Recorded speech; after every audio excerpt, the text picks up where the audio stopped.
பேரறிஞர் அண்ணாவின் வலுவான கொள்கையில் ஒன்று பிஸ்கல் பெடரலிசம், நிதி கூட்டாட்சி. அவர் எழுதிய அந்த பணத்தோட்டம் என்ற நூலில் அவர் குறிப்பிடுகின்றார், நாட்டின் பொருளாதார வளர்ச்சியில் சமநிலை இல்லை என்றால்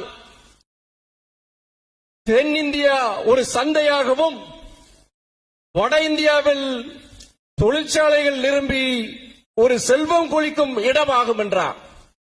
அப்படி என்றால் ஆங்கிலேயர்களுக்கு நாம் அடிமையானது போல